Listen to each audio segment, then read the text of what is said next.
Hi everybody, I'm David and this is All Things Sacred.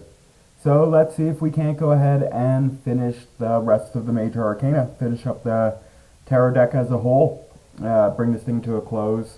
At least for talking about the descriptions of the cards, I will likely do a few more readings here and there, or a few more videos here and there about how to read the cards. I will actually do readings to give an example of what it would look like and, for the moment as well.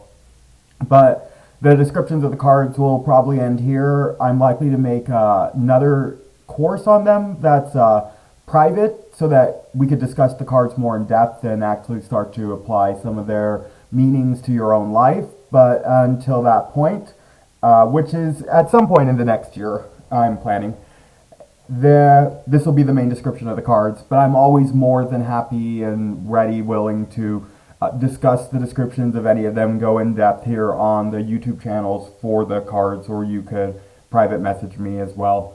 Through YouTube is probably the easiest way since this is the medium we're using for these videos. So the next card is the Major Arcana of Pisces, which is called the Moon. In the Tower card, we talked a lot about the destruction of this false sense of self.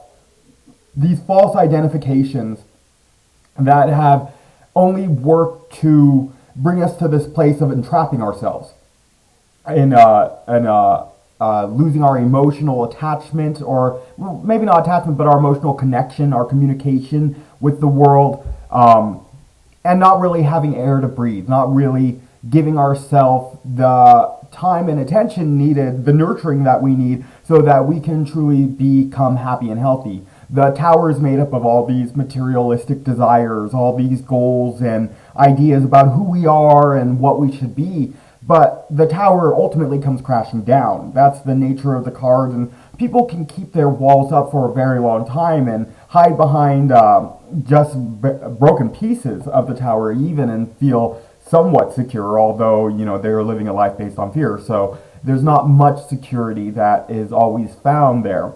But in the Star, there's a lot of the idea coming that once you are able to leave all of these entrapments, all these things that you are trapping yourself with because of your perspective of the world, that you start to get a sense, you start to see off in the distance a better future for yourself, a better reality for your present moment when that time comes, a better, more ideal you that you can go into, that for most people and their early experiences of the Star, experiencing this hope that the card brings, they'll just see a better situation normally. But for the fully realized expression of the card, the person is really seeing their soul off in the distance. It's like the mind, the personality looking inward, looking beyond, even into the external situations as well. But to see not necessarily just new situations, but a new them in those situations.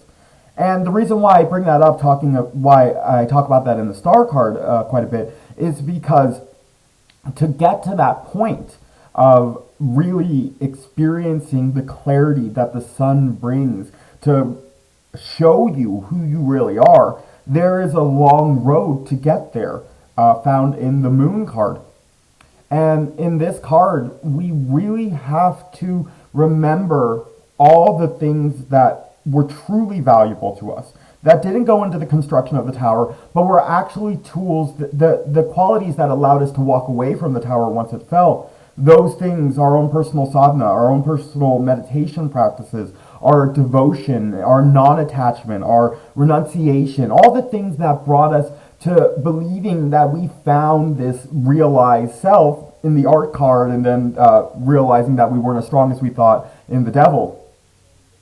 All those things that brought us to that place before the Devil said that with all its judgments, with that experience of that card early on, the judgments, we have to remember what brought us to that good point to get through this time of the Moon, because the Moon is the part along the way where we don't quite know who it is that we're becoming. We know that the person we became, that we thought we were when we met the Art card, maybe isn't necessarily who we are, but that doesn't mean that some of the tools that character, that personality that we once were, that character used, aren't useful now for continuing the path now that it seems like things have come to a close.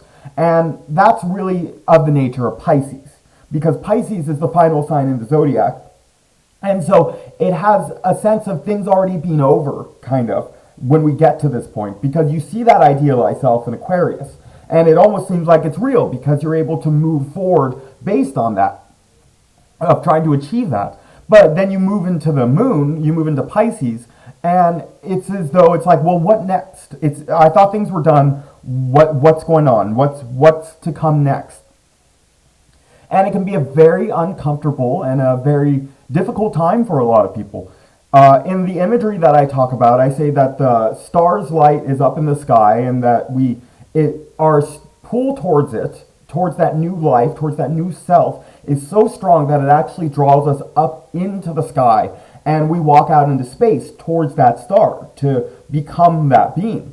But as we move out into space, the stars around it that we couldn't see because of the light pollution down on Earth suddenly make themselves known. And around that one star that is supposedly us, we suddenly see a myriad of stars, and we can't recall, because they look so similar, which one was our own. And this is the light of the moon. That's really the feeling of it, is that I have an idea of where it is that I want to go. I know my general push, I know my general direction, sort of, but it's dark now, because unlike the sun, which brings the clarity of insight, of intuitive ability, the moon, although it does connect to these things, because this is like the birthing of it, while it's still in the womb, those energies are latent inside of us.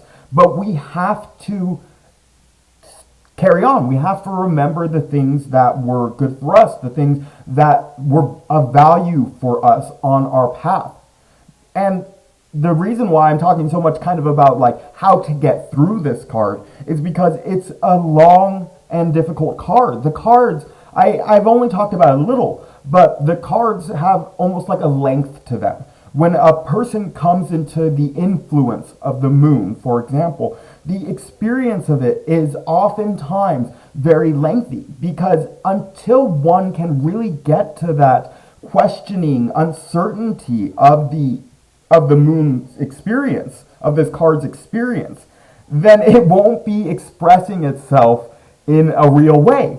And for us to get to that point, it requires time. And that the hope of the star is actually rather fleeting once we come to the experience of this, because it's so much longer. That hope drives us towards something new, and of course we're not just going to give up and die. So we continue on, and it almost feels like we did give up and die while we're in the path of the moon, because it's like, well, what am I doing? Where am I going? I can't see anything. I'm stepping in puddles, and I just want to stop.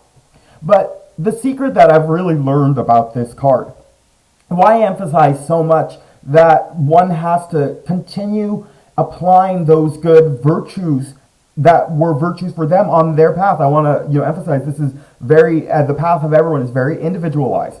But only by taking each step does the sun rise. It's almost like the sun is in tune with us while we're in the experience of this card. And every time we take a step, that gets the sun closer to rising. And we have to walk all night when we're going through this card. Unfortunately, what makes this card so difficult is it is not the time to sleep.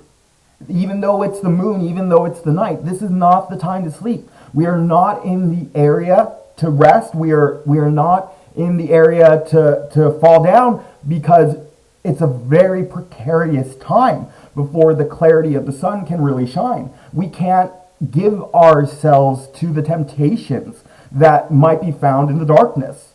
And we have to learn to keep moving. We have to keep the sun burning, so to say, in this external, situational, difficult time.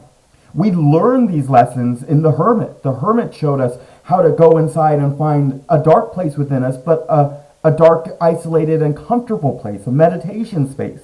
And we need to take all of that value that we learned in our interior experience, and again, face the trials that tripped us up before. See if we can't, because the moon is very much a card of mental projection, of seeing things play out in our head. That's what makes it so difficult to get through. It's like getting through the mind. We can test the waters and start to try to do the things that were so difficult for us, that stopped us up in the devil card, and start to bring this new freer self, this new more vulnerable self, but who is more comfortable with their vulnerability from the experience of the tower out into the world.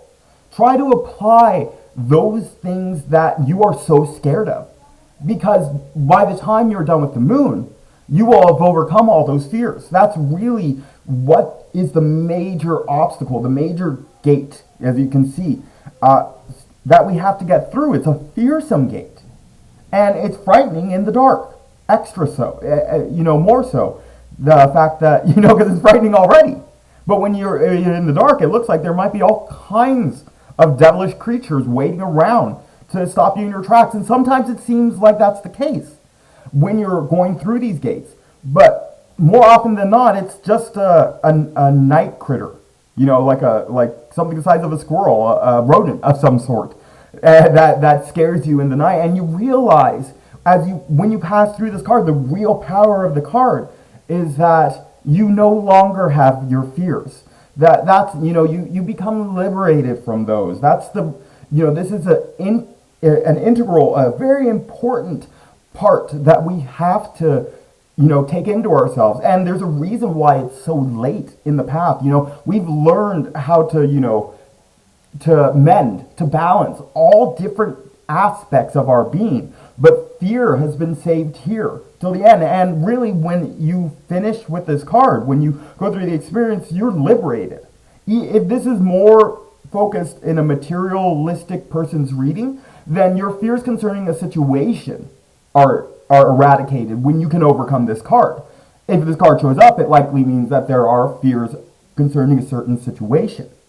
But for one who is really trying to attain true liberation, the fears that are eradicated when one can pass through and really commune with the soul found in the sun, really look and get a true reflection of who they are, they realize they're free from all of their limitations. That fear and doubt were the only things, the only aversions. Those were the things, that's what they are, is fear and doubt. That's the only thing that keeps us back from doing what we are meant to do, which is to live life fully and happily, and to help others to live their life in the same way.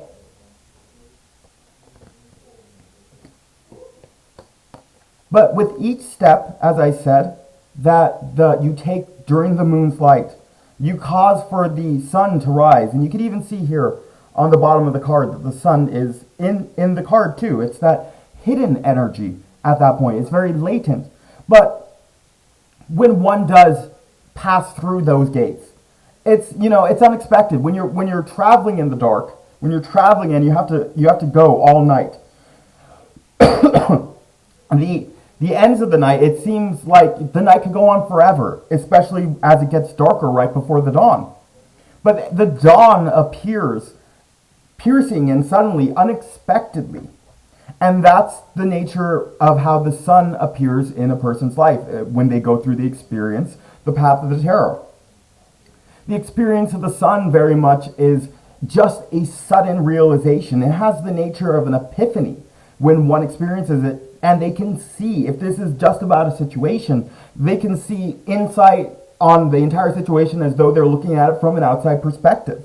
That they can see all the problems that were plaguing their thoughts were nothing but thoughts that they were allowing to plague them.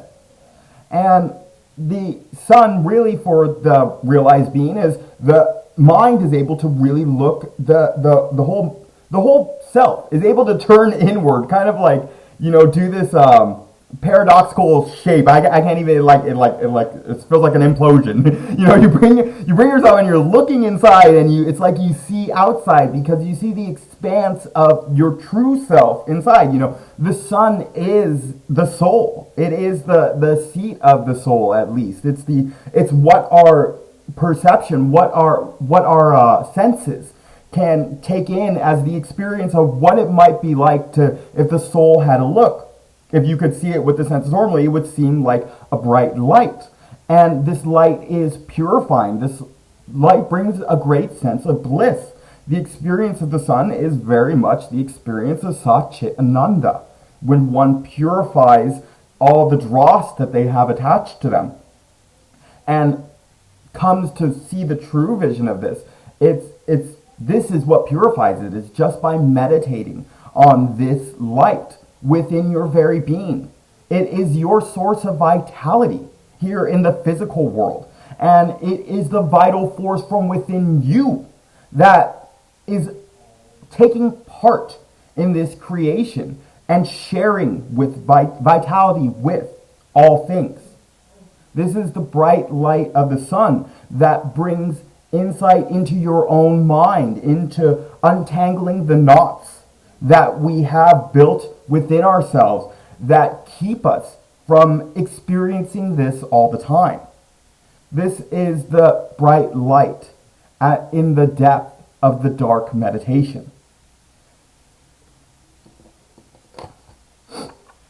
So I move from that into the Aeon, and I really do see these two cards connected quite a bit because of the, I wrote descriptions for these cards as well, and obviously they're related to each other in the way that this is the Major Arcana of fire, and the sun is clearly a very fiery, bright, light object. This is the Major Arcana of fire, but it's related to the Hebrew letter for spirit, and it shows the dual nature of spirit, that it is both like air that we saw in the Fool, and that it is light and it goes throughout all things, but also that spirit is like fire, and that it brightens all things. It brings the light of truth, the light of justice to all things. The Aeon is called Judgment in other decks, and this is about the flaming judgment that's offered in the book of Revelation, is how a lot of the imagery is portrayed with angels blowing horns and destruction in the background. But this Aeon is not that Aeon. We're not, moving in, we're not going through a dark age. We're moving upward where we are finding, our true nature. We're on a path, a better path out of dark things, where we're learning about the world. We're learning about ourselves, and we're able to share information more freely, obviously, as the electrical output of this, how this age is presenting itself to us currently. But this fire of the Aeon is a bright light of purification. In the story that I set up for the Journey of the Tarot in the writing that I did on the cards, I say that, you go through the tower and the star, you travel through the light of the moon, up through the sky, till eventually you're able to pull yourself through what is often called the long dark night of the soul, and you come to the sun, you see your true self, and the first thing you do when you see that self is you jump right in. You see that flaming ball of fire, and you have that moment of epiphany. It's quick compared to the experience of some other cards, and because you just realize you want to go right in there. So in this paradoxical vision of being in self and finding the sun inside yourself, and now being smaller than this object which is within you, you jump into that object and you are purified. That's a symbol that presented itself to me as a symbol of meditation.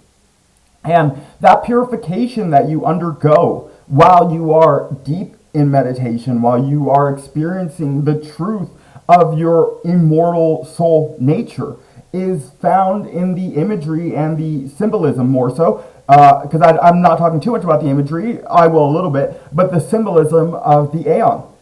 The Aeon is that light. When I say that, we're purifying that dross in the story, I would say at the beginning, you were in your house, the Fool opened the door, and he went through and blew all things apart, and let the magus in, and the magus gives you a stone, and he tells you to take this stone to this faraway purification chamber, which is the sun in the Aeon, and to take this stone and to put it into the purifier and to bring it back to him when it's purified.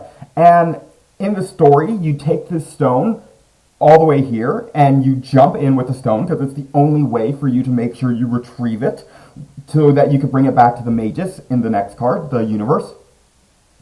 And you go and you do it the first time, and you you purify this stone, and you go in the universe, you go back through everything you've experienced, you bear the weight and the karma of it all, and you deal with it, and you bring it back to the magus, and he says to you, no. You didn't wait long enough. You didn't purify it long enough. Go back over that path and go get it. And that's how we end up going through the trials of these cards many times over, so that we could learn their lessons a little bit deeper, a little bit more truly.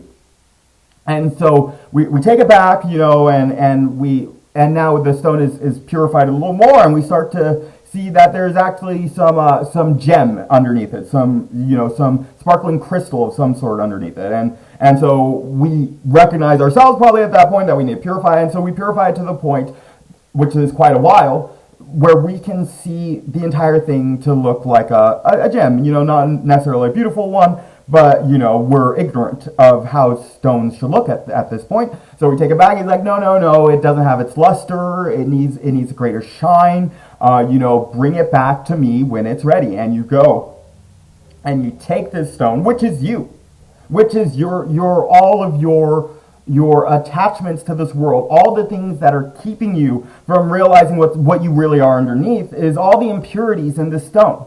And, you don't realize it early on, maybe you catch it by about this point, that, the mage is sending you back over and over, this true inner divine intelligence, causing you or forcing you to go on this, difficult, trialsome path over and over. Hopefully you don't get stuck in some places along the way and forget about them, because you'll have to answer to them at some point. But, it's your inner calling to purify yourself, not just this stone, not just this life, not just the situations in your life, not just the way you have things set up, but your true being, your true ability to always access bliss, to always access your consciousness, your happiness, your true nature.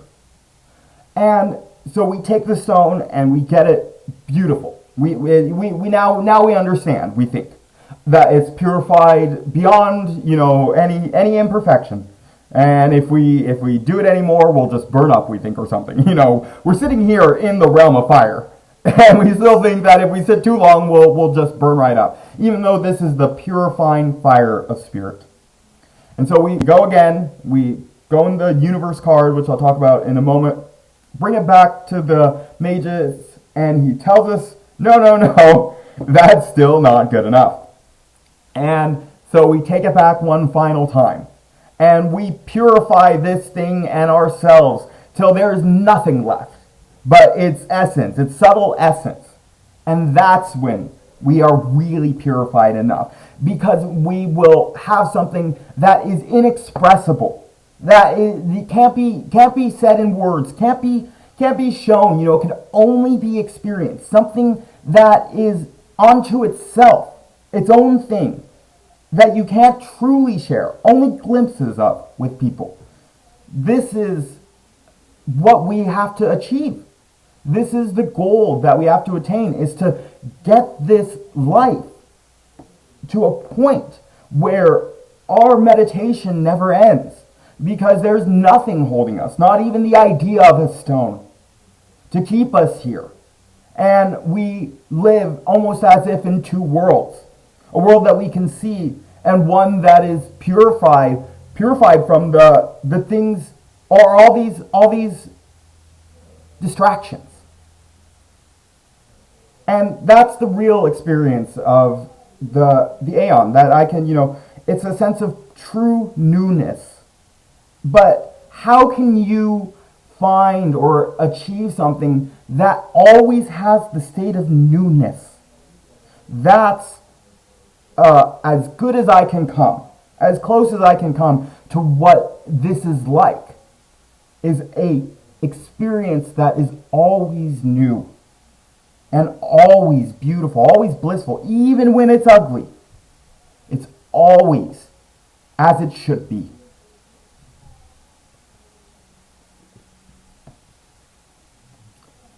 I'm a little choppy. Yeah, I'm quite choppy. So I will save the last card. Or, I'm just going to do it, because here I am. It's one final card. I kind of talked about it a lot already. And look, I'm even doing better on the video as soon as I decide that. Because that's this is the end of it. This is the major arcana of the universe. The major arcana of Saturn, and also related to Earth, the element of Earth, so that we get the 4 elements in there as well as all the planets. We already have the zodiac sign finished off in the moon. And this is beautiful Saturn, beautiful the universe. I talked about this as being the end of the path, the true end of the path, where we finish the goal that we set out to do and we return home. As we return home, we go through all the experiences of all the cards from a different light. We go through them in our mind, and by dealing with the leftover traits, tying off all the loose ends that we made along the way. This is the nature of the universe card, because it is really like closing when this card shows up, it really means that it's like closing a chapter on what it was that you experienced. Sometimes even closing a whole book and opening a new one. Not only when you die, but sometimes, when you have a real ego death, then it's like closing a whole book and opening a new one, because your life becomes something entirely different.